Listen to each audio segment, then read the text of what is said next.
자, 기도 고맙습니다. 자, 오늘 하나님께서 주신 말씀으로 믿고 시편 107편 4절로 9절까지 말씀을 공독해 드리겠습니다. 자, 시편 107편 4절로 9절까지 말씀 공독하겠습니다. 그들이 광야 사막길에서 방황하며 거주할 성읍을 찾지 못하고 지리고 목이 말라 그들의 영혼이 그들 안에서 피곤하였도다. 이에 그들이 근심 중에 야훼께 부르짖으며 그들의 고통에서 건지시고 또 바른 길로 인도하사 거주할 성읍에 이르게 하셨도다. 야훼의 인자하심과 인생에게 행하신 기적으로 말미암아 그를 찬송할지로다. 그가 사모하는 영혼에게 만족을 주시며 줄인 영혼에게 좋은 것으로 채워주심이로다. 네.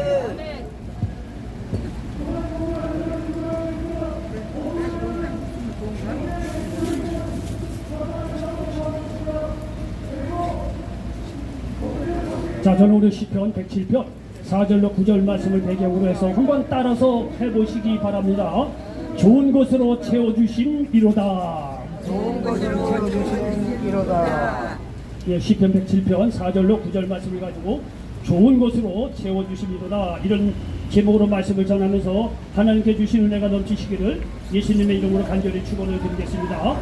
저는요, 성경을 읽으면서 여러 가지 뭐 이상한 것도 좀 있겠지만 나중에 이렇게 해결되는 것도 있지만 그 이상한 것 중에 하나가 뭐냐면, 야, 이스라엘 백성은 어떻게 그렇게 출애굽할 당시 광야 생활을 하면서 그렇게 하나님 말씀에 불순종하고 뭐 물이 없으면 물이 없다고, 고기가 없으면 고기가 없다고, 길이 험하다고 말이죠, 이렇게 불평을 자주 할까, 이런 생각을 해봤습니다.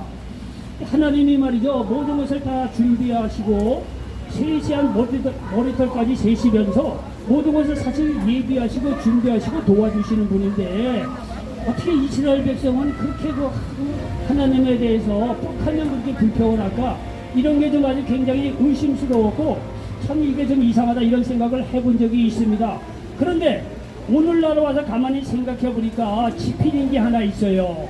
이스라엘 백성들은요, 하나님을 자세히 몰랐다는 거예요. 이스라엘 백성은 하나님을 자세히 몰랐어요. 여러분요, 오늘날 우리들은요, 이스라엘 백성이 이렇게 불평한 거 생각하면 이상하다고 생각이 들 수도 있어요. 그런데 여러분 잘 생각해 보십시오. 우리는요, 신약 구약을 다 갖고 있고 그동안 설교를 많이 들었어. 근데 하나님이 어떤 분이라는 걸 너무나 잘 알았어. 이런 것을 가지고 이스라엘 백성도 하나님을 잘 알았거니 생각을 하는데 이게 그렇지가 않더라, 이런 얘기예요. 이스라엘 백성은요, 하나님에 대해서 아는 것이라고는 뭘 알았냐 하면은, 아, 출애굽을 시킨 하나님, 그리고 홍해를 가르신 하나님, 그리고 애굽에서 10가지 재앙을 내려서 자기 백성을 출애굽시킨 하나님, 이런 기적을 행하신 하나님, 거기까지만 알았어요. 거기까지만. 하나님이 기적을 행하신 건 좋은데 사실은 하나님이 그런 기적을 행할 뿐만이 아니라 모든 사람의 범사에 필요한 거 다 채워주시고 함께 해주시는 좋으신 하나님이라는 것을 충분히 잘 알지 못했다는 거예요. 여러분, 사실 엄격하게 얘기하면 이스라엘 백성이 말이죠, 어이구 애굽에 10가지 재앙을 내리시고 출애굽을 시키는 그런 하나님을 보고 이거 하나님은 보통 분이 아니더구나, 이제 하나님을 정말 열심으로 믿고 나가야 되겠구나, 이렇게 생각을 하고 믿었어야만 했습니다. 그런데 가만히 생각을 해보십시오. 어느 날 갑자기 모세라는 사람이 딱 나타나고 하나님께서 우리를 출애굽시킨다고 이렇게 이스라엘 백성에게 얘기했을 때는요, 그거 받아들이기가 어려운 거예요. 여러분, 노예 생활을 하는데 하나님에 대해서 알았다고 하지만 그렇게 깊이는 알지를 않았을 거란 말이에요. 이런 상황에서 말이야, 출애굽을 하고 광야길을 딱 들어섰는데, 여러분, 물이 없지, 먹을 게 없지, 길이 험하지, 당연히 하나님에 대해서 뭐 기적을 행하신 것까지는 좋은데 깊이 알지 않았다는 거예요. 그러니까 이스라엘 민족은요, 뻑하면 불평한 거예요. 뭐가 없다 불평했다는 거, 이게 이해가 가더라고요. 이해가 가더라고. 어느 날 갑자기 생각해 보니까, 여러분요, 왜 이런 말씀을 드리냐면은, 좋습니다. 이스라엘 백성은 광야 생활 동안에 물이 없다, 고기가 없다, 불평할 수 있다고 합시다. 하나님에 대해서 잘 몰랐으니까. 그런데 여러분요, 제가 오늘 여러분에게 말씀드리고 싶은 것은, 오늘날에 우리는 그런 변명거리가 없다는 거예요. 왜? 신약 구약을 통해서 하나님이 어떻다는 분이냐를 우리가 너무나 잘 알아요.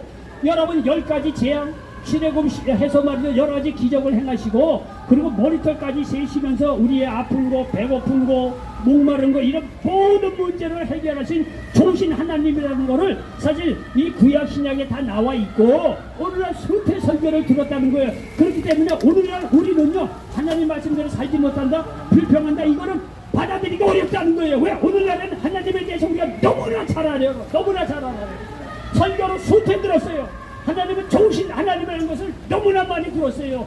그렇다고 한다면 여러분 이스라엘 백성을 불평할 수도 있지만 오늘날에 우리는요 불평할 수가 없어요. 왜? 하나님에 대한 지식을 갖고 있다는 거예요. 그 당시 출애굽할 당시 이스라엘 백성보다도 우리는 하나님이 어떻다는 것을 사전에 충분히 지식을 갖고 신앙생활을 하기 때문에 우리는요 더 이상 하나님에 대해서 불평할 수가 없다는 사실을 여러분 기억하시기를 바랍니다. 여러분 이런 의미로 여러분요 하나님이 어떻다는 것을 여러분 잘 듣고 배우시길 바랍니다. 오늘 여기요 이 시편 얘기가 이제 그 얘기하는 거예요. 출애굽의 배경을 통해서 하나님이 어떻게 이스라엘 백성에게 선하고 좋으신 역사를 베풀어 주었나 이런 걸 우리 후대 사람들에게 이제 남겨두면서 이렇게 좋으신 하나님을 의지하고 살아야 되지 않겠는가 라고 여기 시편 기자는 우리에게 말씀으로 남겨주고 있다는 사실을 믿으시길 바랍니다. 여기 4절로 6절에 보니까 고통에서 건지시는 하나님에 대해서 말씀하고 있습니다. 자 4절로 6절에 보니까 그들이 광야 사막길에서 방황하며 거주할 성읍을 찾지 못하고 줄이고 목이 말라 그들의 영혼이 그들 안에서 피곤하였도다. 이에 그들이 근심 중에 야훼께 부르짖으며 그들의 고통에서 건지시고 말씀하고 있습니다. 여러분요 이 말씀의 배경이 뭐냐면 이스라엘 출애굽할 당시에 광야에서 이스라엘 백성들의 모습을 이야기하고 있습니다. 여러분요 홍해를 거쳐서 광야에 딱 들어섰는데 여러분 이스라엘 백성으로서는 굉장히 당황했을 것 같아요. 하나님이 기적적인 방법으로 출애굽을 시키고 노예 생활에서 벗어나게 해주는 까지는 좋아요. 그리고 홍해를 가는 기적을 보고 여러분요 이 광야에 들어선 것까지는 좋은 거예요.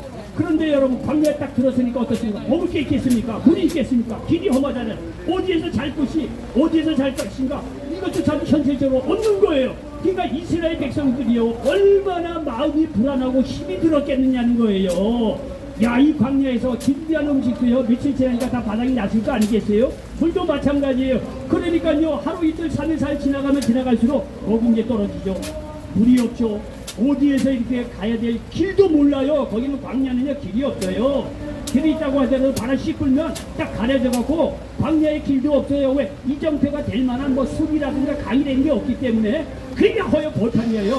그러니까 이스라엘 백성이 그런 속에서 딱 광야에서 이제 걷기 시작을 하니 이스라엘 백성은 너무너무 힘이 들었던 거 너무나 당연한 거예요. 어디가 길인지 뭘 먹어야 될지 가면 뭐 태양 빛에 말이죠 물도 없지. 그러니까 이스라엘 백성은 너무너무 힘이 들고 육신적으로 힘이 들 뿐만이 아니라 여러분 육신적으로 너무 힘이 들면 정신적으로나 영적으로도 힘이 드는 경우가 있을 수가 있다는 거예요. 이스라엘 백성은 그냥 광야 생활 지나면서 야 오늘은 뭘 먹어야 되는지 근심되고 영혼의 목이 말랐다. 그 당연한 현상이었을 거예요.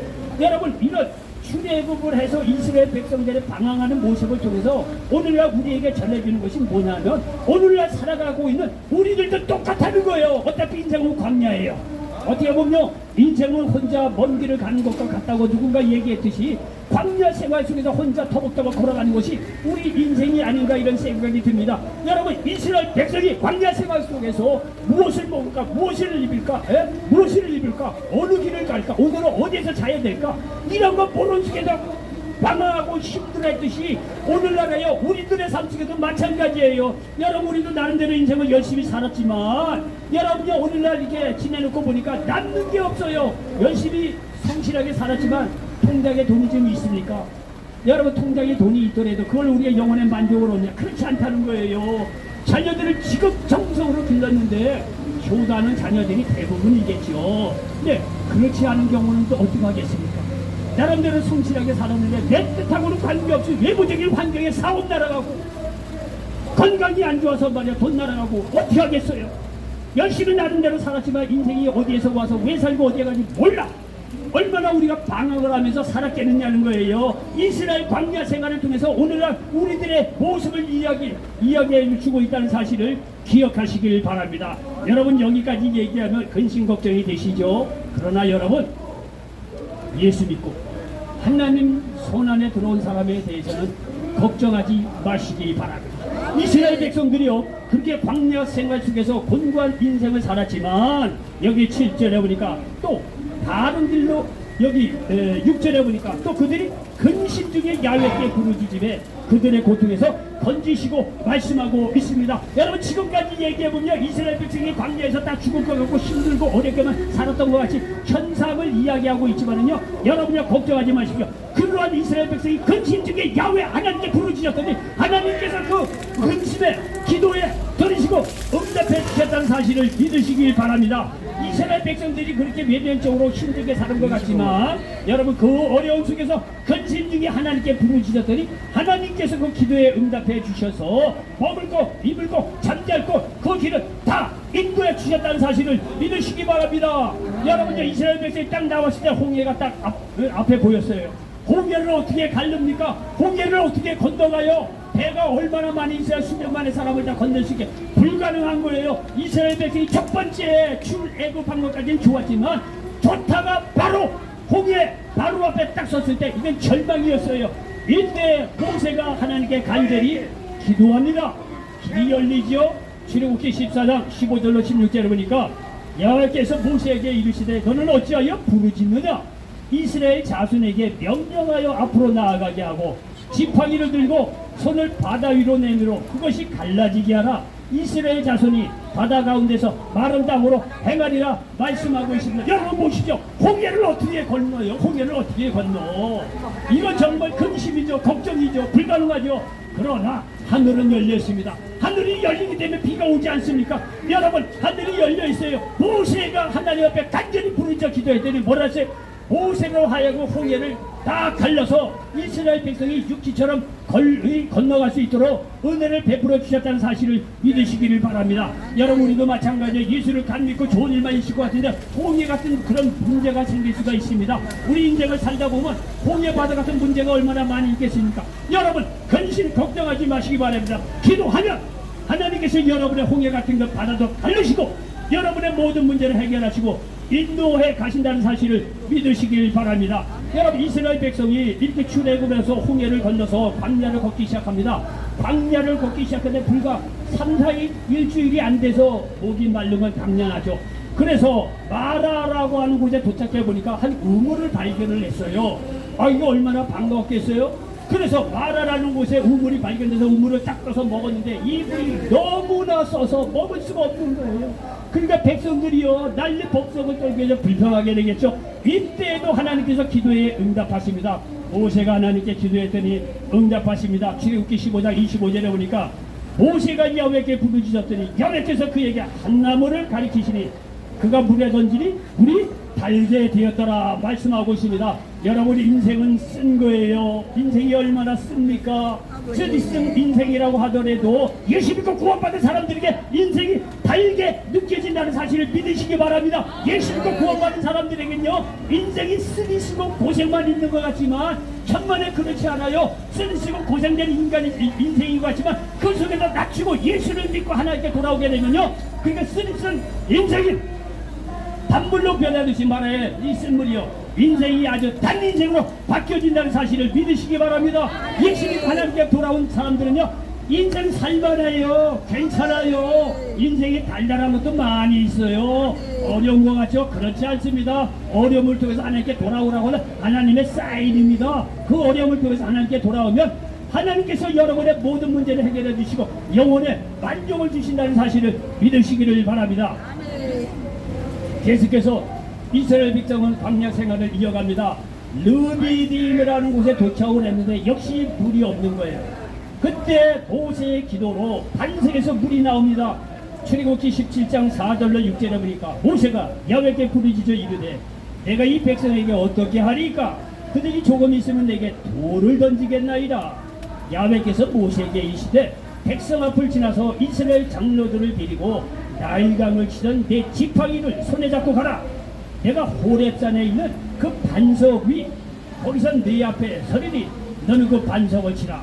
그것에서 물이 나오리니 백성이 마시리라. 모세가 이스라엘 장로들의 목전에서 그대로 행하니라 말씀하고 있습니다. 여러분요, 반석에서 물이 어떻게 나옵니까? 여러분 북한산 가보십시오. 바위산이죠. 엄청난 바위들 많이 있죠. 그 바위가 말이죠, 깨져서 물이 나온다. 그걸 누가 상상이나 하겠습니까? 불가능한 거예요. 오늘 그런데 하나님께서 모세의 기도에 응답해서 뭐라고 합니까? 걱정하지 말라. 반석 바위 앞에 서라는 거예요. 그리고 홍해를 갈랐던 그 지팡이를 치라는 거예요. 그 반석을 쳤더니 거기서 반석에서 물이 나왔다고 말씀하고 있습니다.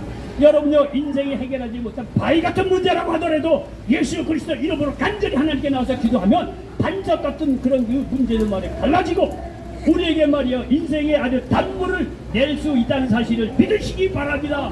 여러분, 신앙생활 해볼 만해요. 재밌습니다. 예수 안에 들어온 사람들은요, 드디어 이스라엘 백성들은요, 광야 생활을 계속하다가 첫 번째 전쟁을 맞이하게 됩니다. 아말렉과의 싸움이 일어납니다. 이때도요, 아말렉과의 싸움에서 모세의 기도로 승리합니다. 여러분요, 이스라엘 백성은 애굽의 노예 생활에다가 나온 그야말로 방황하는 그런 민족이에요. 군사적인 뭐 기도, 뭐이 어떤 군사적인 어떤 기초 훈련이라든가 뭐 기저 전혀 없었던 민족이에요. 아니 노예 생활했던 사람인데, 애굽에서는요, 이스라엘 백성이 노예 생활하다 도망갈 것 같으니까 군사훈련 문자도 안 시켜요. 칼 쓰는 거 가르쳐주지도 않아요. 노예로 일만 시켰던 이스라엘 민족이에요. 그러니 이스라엘 민족이 무슨 싸움을 할 수 있겠어요? 근데 첫 번째 만난 싸움이 아말렉과의 싸움이에요. 어찌 하겠어요? 이스라엘 백성 이길 공산이 없는 거예요. 여러분, 이러할 때 모세가 기도하자 이게요, 이 싸움의 승패가 갈립니다. 여러분, 이거는 출애굽하고 나서 최초의 전쟁이기 때문에 앞으로 전쟁에서 어떻게 될 것인가 굉장히 중요한 그런 출발점이 되는 전쟁터예요. 그런데 이렇게 출애굽기 17장 11절 이하에 보니까 모세가 손을 들죠. 하나님을 보고 기도하면 됐다는 거예요. 이스라엘이 이기고 손을 내리면 아말렉이 이기더니 모세의 팔이 피곤함에 그들이 돌을 가져다가 모세 아래에 놓아 그가 그 위에 앉게 하고 아론과 훌이 한 사람은 이쪽에서 한 사람은 저쪽에서 모세의 손을 붙들어 올렸더니 그 손이 해가 지도록 내려오지 아니한지라. 여호수아가 칼날로 아말렉과 그 백성을 쳐서 무찌르니라 말씀하고 있습니다. 여러분요, 딱 보니까 모세가 손을 들고 하나님께 기도했더니 이스라엘 백성이 이기는 거예요. 내리면 지는 거예요. 이거를요, 그 옆에 있던 아론과 훌이라는 사람이 가만히 보니까 이게요, 영적으로 그럴 때는 밝아야 돼요. 딱 눈치를 챈 거예요. 아하, 우리는 지금 말이죠, 하도 기도하면 응답된다는 얘기를 많이 들었잖아요. 모세 시대는요, 그게 흔치 않은 이거는 그런 거는 흔치 많은 사람이 모르던 시대예요. 그거를 감안하셔야 돼요. 근데 모세가 딱 하늘을 보고 말이죠, 하나님께 기도하고 찬송하니까 아말렉하고 싸우면서 이기는 거예요. 이게 옆에 있던 아론과 훌이 영적으로 딱 깨우친 거예요. 야, 이거로구나. 모세가 손을 들고 하나님께 기도하면 이긴다는 이 영적인 공식을 옆에 있는 아론과 훌이 그걸 깨달은 거예요. 야, 이거 기도하면 이기는구나. 여러분, 오늘날의 지식하고 달라요. 오늘날은 우리가 얼마나 주의 종을 통해서 기도하면 응답해 준다는 거 얼마나 많이 알고 있어요. 다 알고 있어요. 문제가 있으면 기도한다는 거 다 알고 있어요. 여러분이 실행을 안 해서 그랬지. 이때 당시는 그렇지 않은 시대예요. 하나님에 대해서 이게 잘 알던 시대가 아니에요. 그런데 모세가 딱 손을 들면 이기고 내리면 지는 거를 옆에는 아론과 훌이 딱 보고 눈치를 챈 거예요. 야, 이거구나. 우리가 이길 수 있는 것은 뭐 병력으로 싸우고 이기는 게 아니고 우리가 떠돌이 민족이 어떻게 이겨? 야, 기도하면 하나님 앞에 손을 들고 기도하면 이기는구나. 이런 건 아론과 훌이 딱 눈치를 챈 거예요. 그러니까 말이죠, 무슨 돌판 하나 딱 갖다 놓고 모세를 안 치고 옆에 아론과 훌이 손을 딱 번져서 해가 지도록 지키고 있었다는 거예요. 이게 손이 내려가지 않도록. 하루 쟁쟁을 손을 하늘에 간다고 기도했다는 거예요. 그 결과 싸움에서 승리했다는 사실을 믿으시기를 바랍니다. 네. 여러분, 이 얘기를 들을 땐 여러분들도 빨리 눈치를 채셔야 돼요. 네. 아하, 이게 원래 지는 게임인데 기도했더니 이기는구나. 그렇다면 내 인생에도 반적과 같은 문제, 내 인생에도 홍해 같은 문제가 있더라도 어떻게 하면 이긴다? 기도하면 진다, 이긴다? 이긴다. 바로 그걸 여기서 가르쳐주고 있는 거예요. 여러분 이렇게 오만 그런 인생이 있는 것 같지만 광야 생활 속에서 기도로 하나님께서 문제를 해결해 주시고 인도에 갔다는 사실을 믿으시기 바랍니다. 기도하면 응답하십니다. 그러므로 여러분의 모든 문제를 하나님 앞에 가져가서 기도로 아뢰시기 바랍니다. 반드시 응답합니다. 여기 똑같이 시편 107편 28절로 29절에 보니까 이에 그들이 그들의 고통 때문에 야외께 부르짖으되 그가 그들의 고통에서 그들을 인도하여 내시고 광풍을 고요하게 하사 불결도 잔잔하게 하시는구나 말씀하고 있습니다. 여러분 이런 모든 문제를 기도로 해결해 주시잖아요. 그리고 여기 7절에 보니까 하나님이 어떻게 역사하신가 보니 또 바른 길로 인도하사 거주할 성읍에 이르게 하셨도다 말씀하고 있습니다. 여러분요 우리가 광야 성지순례 하느라고 광야를 정말 가봤어요. 광야는요 지금도 길이 없어요. 광야는요 숲 하나도 없어요. 풀 없어요. 그냥 나무 사대 나무 없어요. 그냥 흙길이에요. 그냥 바위만 있고 흙만 있어요. 거기는요 길이 있을 수가 없어요. 길이 있어봐야 바람을 씻고면 그 당시에 길도 없어요. 그러니 광야는 길이 없어요. 어디로 가려는지도 모르는 거예요. 이렇게만 얘기하면 광야 생활이 절망일 것 같죠? 그렇지 않습니다. 하나님께서 역사해 주셔서 어떻게 낮에는 구름 기둥으로 시원하게 밤에는 어떻게 불기둥으로 따뜻하게 인도하셨다는 거예요. 이를 통해서 하나님은요 그날 거주할 곳으로 인도해 주셨다는 사실을 믿으시기 바랍니다. 여러분 출애굽한 이스라엘 백성들은요 이 언약궤 이 하나님의 말씀이 훨씬 앞에 갑니다. 그리고 뒤에서 이스라엘 백성이 갑니다. 이 말씀이 가면서 우리가 어디에 갈 것인가 어디 쉴 것인가를 다 이렇게 미리 예비해 놓으셨다고 성경을 읽어보면 그렇게 나오고 있습니다. 어쨌든 간에 여기에 보십시오. 예? 그날 어디에서 살고 어디로 갈 것인가 모르지만 구름유도 불기둥으로 인도하시고 그날 거주할 곳을 정해서서 가다가 구름기둥이 딱 멈추게 되면 거기서 유숙할 곳이에요. 근데 거기서 자면서 계속 광야로 하나님의 인도하신 쪽에서 광야 생활을 이어갈 수가 있었다는 거예요. 그리고 최종적으로 약속의 땅 가나안 땅으로 인도해 주셔서 오늘 말씀처럼 거주할 성읍에 이르게 하셨도다. 틀린 말입니까? 광야 생활 다 불기둥 기둥으로 인도하셔서 결국은 거주할 수 약속의 땅 가나안으로 인도해 주셨다는 사실을 믿으시기를 바랍니다. 오늘날도요 예수님께서 우리의 모든 길을 인도해 가신다는 사실을 믿으시기 바랍니다. 요한복음 14장 6절에 예수님께서 뭐라고 얘기하십니까? 나는 길이요 진리요 생명이라는 거예요. 나로 말미암고는 아버지께 올 자가 없다는 거예요. 예수 그리스도를 통해서 우리가 하나님 앞에 가는 유일한 길이에요. 지금도 예수님은요 보혜사 성령으로 오셔서 우리를 인도해 가신다는 사실을 믿으시기 바랍니다. 요한복음 16장 13절에 보니까 그러나 진리의 성령이 오시면 그가 너희를 모든 진리 가운데로 인도하시리니 그가 스스로 말하지 않고 오직 들은 것을 말하며 장래일을 너희에게 알리시리라 말씀하고 있습니다. 여러분들도요 인생에 힘들고 어렵게 살았을 때 너무 힘들고 그럴 때는요 옛날에 엄마가 또는 아버지가 해준 말이 생각이 날 거예요. 얘야 힘들이 있더라도 다시 일어서서 살거라. 인생이 힘들지만 그래도 성실하게 다시 일어서면 기회가 있단다. 여러분요 어머니나 또는 아버지가 한 이야기들이 있을 거예요. 여러분이 아주 힘들 때는요 그것이 생각이 나요. 뭔가 이렇게 힘을 주는 얘기 그런 게 생각이 납니다. 그럼요 그 말을 듣고 다시 일어서서 힘을 내서 살았던 경우가 한두 번이 아니잖아요. 여러분요 성령 하나님이 그렇다는 거예요. 성령 하나님은 하나님의 영이에요. 예수님께서 부활 승천하고 나서 우리가 보화가 될 테니까 예수님께서 또 다른 예수님처럼 똑같이 옆에 서서 도와주는 보혜사로서 성령을 보내주시겠다는 거예요. 그게 예수 믿고 구원받은 사람은요 마음속에 성령이 임하시는 거예요. 그러면요 여러분이요 정말 내가 하나님 싫다라면 살아볼 거야. 또는 이런 어려운 문제 가지고 기도하잖아요. 성령 하나님께서 마음속 깊은 곳에서 여러분에게 뭐라고 이야기하십니까? 말씀으로 인도해 주시든지 아니면 얘야 다시 일어나거라 기도해라 응답한다 걱정하지 마라 근심 걱정하지 마라. 성령 하나님이요 우리 마음속에 여러분 가만히 여러분 기도하면요 깊숙한 곳에서 여러분을 위로하시고 인도하셔요. 어느 때는 말로도 인도하세요. 여러분 절대 예수 믿는 사람은 구화가 되는 법이 없어요. 여러분 기억하시기 바랍니다. 그렇게 우리를 인도하셨다가 결국엔 우리에게도 거주할 성읍을 주신다는 사실을 믿으시기 바랍니다. 실만한 거주할 성읍을 주신다는 사실을 믿으시기 바랍니다. 마태복음 11장 28절에 수고하고 무거운 짐진 자들아 다 내게로 오라. 내가 너희를 쉬게 하리라. 마음에 힘을 줄 뿐만 아니라 눈에 보이는 집도 필요한 분 하나님께서 예비해 놓고 계신다는 사실을 믿으시기 바랍니다. 그리고 마지막으로 우리는 하늘나라의 영원한 집이 예비되어 있다는 사실을 믿으시기 바랍니다.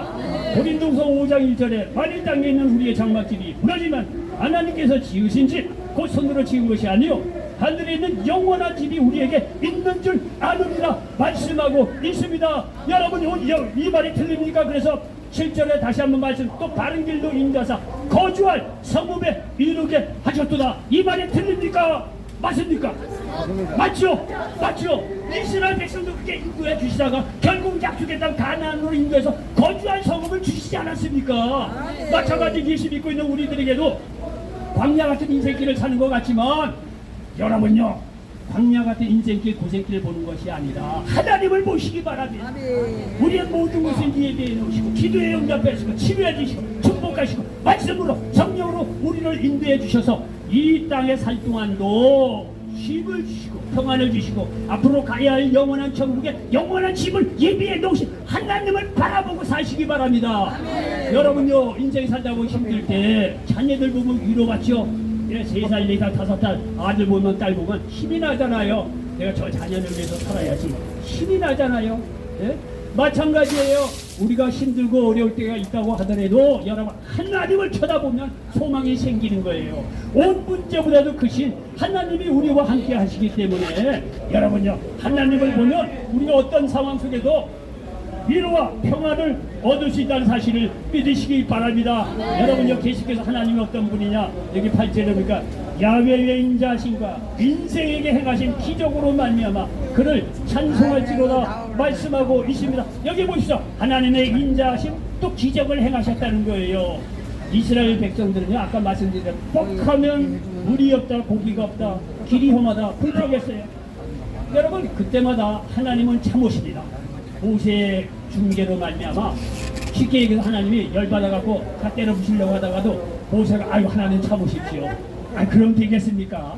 아 하나님이 능력으로 다 출애굽시켜서 이제는 능력이 없어서 광야에서 다 죽었다고 남들이 하면 어떻게 하겠습니까? 모세가 또 나름대로 지혜가 있어요. 그러니까 하나님이 한번 얘기하자면 그런 거 하나님이 가만히 모세의 중재 기도를 듣고 야 그건 그렇겠다 야 그러면 내가 또 이제 참아야 되겠지? 이런 한두 번 참은 게 아니에요. 하나님의 인자하심이 있었다는 거예요. 하나님이 그때마다 참으시고 문제를 해결하시고 인도에 가신 인자하심이 있었다는 거예요. 그리고 인생에 해가진 기적이라고 얘기합니다. 여러분 따지고 놓고 봅시다. 여러분 이스라엘 백성에 대해서 얘기하고 출애굽 서부터 모든 것이 기적이에요. 여러분 애굽에서 10가지 재앙 그거 기적입니다. 사람이 못하는 거예요. 여러분 홍해 바다를 갈랐다 그건 기적이에요. 사람이 못하는 거예요. 아 여러분 광야 40년 동안 얼고 입을 거 헤어져야 할거 다 줬다 기적이에요. 기적. 하나님께서는 메추라기 만나 반전에서 물 다 주셨어요. 어디 광야 40년을 그렇게 먹이고 입힐 수 있겠습니까? 한두 사람이면 몰라요. 수백만의 사람을 먹이고 이건 기적입니다. 기적. 이스라엘 백성에게 하나님께서 이렇게 기적을 행하셨다고 여기서 말씀하고 있습니다. 그러니 여러분 여기 8절에서 야훼 인자하심과 인생에 해가진 기적 이게 틀립니까? 맞습니까? 맞는 거예요. 오늘날 여러분 우리의 삶을 한번 생각해 보십시오. 사실 우리의 삶도 모든 것 하나님의 인도하심이고 기적이라고 말할 수가 있습니다. 여러분요 솔직한 얘기를 한번 생각해 보십시오. 오늘까지 우리가 살아있는 것도 어떻게 보면 기적입니다. 왜? 여러분 주위를 한번 보십시오. 여러분보다도 어린 나이에 세상 떠난 사람이 얼마나 많이 있겠습니까? 여러분 보니까 다 장수하신 분이에요. 여러분 주위에 보십시오. 여러분보다 나이가 어린 사람이 세상을 떠난 사람이 얼마나 많이 있어요. 그러니 여러분이 오늘까지 이렇게 살아있다는 건요 하나님의 은혜요 기적이 아닐 수가 없다는 사실을 믿으시기 바랍니다. 여러분요 오늘까지 행한 나의 행동을 보면 이렇게까지 살아있다는 것이요 기적이에요. 죽어도 벌써 몇 번 죽었을 거예요. 여러분에게 하는 말씀이 아니라 저가 그렇다는 거예요. 정말 거짓말 안 못해서 마음속으로 사람을요 수천 죽였어. 이와하고 나쁜 짓 다 했고. 여러분요, 제가 여기서 이렇게 뭐 목회에서 얘기하니까 저 사람은 어릴 때부터 천만에 절대로 그렇게 생각하면 부담스러워. 하나님 은혜예요. 오히려 여러분들도 못할 수가 있어요. 다 하나님의 은혜고 오늘까지 살아있다는 것만으로 죄를 생각하면 벌써 죽어야 마땅한 존재인데 오늘까지 살아있다는 거 하나님의 은혜요 기적이라는 사실 여러분요 이해하시죠? 받아들일 수 있죠? 그렇지 않습니까? 하나님의 은혜요 하나님의 인자하심으로 잡으신 것이고 어떻게 하든지 여러분이나 저나 구원시키려고 하나님으로 하나님 나라에 인도해 가려고 하나님의 길이 참으시고 여러분의 생명을 지켜주신 거예요. 이건 은혜요 기적이에요. 여러분 그런 걸 생각할 때 여러분 감사하게 생각하시고 하나님을 찬송하시기 바랍니다. 찬송하는 자에게는 하나님은 좋은 것으로 갚아주십니다. 여기요 여기 9절에 보니까 그가 사모하는 영혼에게 만족을 주시며 줄인 영혼에게 좋은 것으로 채워주시리로다 말씀하고 있습니다. 보십시오. 만족을 주시고 좋은 것으로 채워주신다는 거예요. 좋으신 하나님을 믿으시기 바랍니다. 여러분 예수님을 보내주셔서 누구든지 어떤 죄를 지었든지 간에 그를 믿는다는 그 일 하나 보시고 우리를 구원하여 주셔서 우리의 영혼을 만족해 하셨습니다. 요한복음 3장 16절 하나님 세상을 이처럼 사랑하사 독생자를 주셨는데 이는 저를 믿는 자보다 멸망치 않고 영생을 얻게 하려 하시더라고 말씀하고 있습니다. 여러분요 이렇게 영혼의 만족을 주셨을 뿐만 아니라 범사에 영혼이 잘된 같이 범사에 잘되고 강건한 축복을 주십니다. 여러분 생명을 얻게 풍성히 얻게 하십니다. 나누어주고 구워주는 삶을 살 수 있도록 좋은 것으로 하나님께서 채워주심을 믿으시기 바랍니다. 여러분 이렇게 좋으신 하나님께 우리가 안 믿을 이유가 없지 않겠습니까? 여기 계신 모든 분 예수 믿고 하나님께 돌아와서 이렇게 좋으신 하나님과 성령으로 말씀으로 인도받고 동행해서 날마다 영혼 육간의 풍성한 삶을 누리십니다. 저와 여러분 되시기를 예수님의 이름으로 간절히 축원을 드리겠습니다. 기도합니다. 좋으신 아버지